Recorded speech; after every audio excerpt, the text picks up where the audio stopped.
विधानसभेच्या निवडणुकीच्या वेळेस मूर्तिजापूर येथील निवडणूक प्रचार सभेदरम्यान मुख्यमंत्री देवेंद्र फडणवीस यांनी महायुतीची सत्ता आल्यास शेतकऱ्यांचा सातबारा कोरा करून असे आश्वासन दिले होते। महाराष्ट्रात महायुतीची सत्ता येऊन अनेक महिने उलटूनही अद्यापही कर्जमाफीची घोषणा महायुती सरकारकडून करण्यात आली नाही। या मागणीची आठवण करून देण्यासाठी राज्यमंत्री इंद्रनील नाईक यांच्या बंगल्याबाहेर शेतकऱ्यांचा सातबारा कोरा करावा, शेतीमालाला हमीभाव द्यावा यासह दिव्यांग बांधवांचे मानधन प्रतिमास 6000 रुपये करण्यात यावे या मागणीला घेऊन प्रहार जनशक्ती पक्ष कार्यकर्त्यांसह शेतकऱ्यांनी रक्तदान केले। या आंदोलनात शेतकरी सहभागी झाले होते। सर्वप्रथम मी या संपूर्ण महाराष्ट्रातील जनतेला स्वराज्य रक्षक छत्रपती संभाजी महाराज जयंती निमित्त शुभेच्छा देतो आणि छत्रपती संभाजी महाराज यांच्या जयंतीच्या अनुषंगाने आज पूर्ण महाराष्ट्रभर माननीय बच्चूभाऊ कडू यांच्या आदेशाने जे विधानसभेच्या वेळेस देवेंद्र फडणवीस यांनी आमची सत्ता आली तर आम्ही संपूर्ण महाराष्ट्रातील शेतकऱ्यांचा सातबारा कोरा करू असे आश्वासन दिले होते।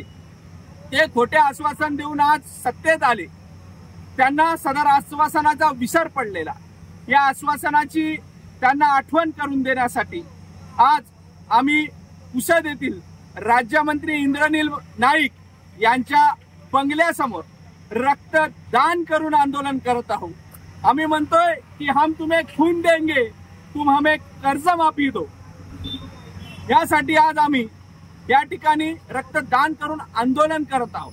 दिव्यांगांना प्रति 6000 रुपये मंथली मानधन मिळावं, शेतीमालाला भाव मिळावा आणि आपण दिलेलं आश्वासन हे तात्काळ पूर्ण करावं या मागणीला घेऊन आज इथे रक्तदान शिबिर होत आहे। जे स्वर्गीय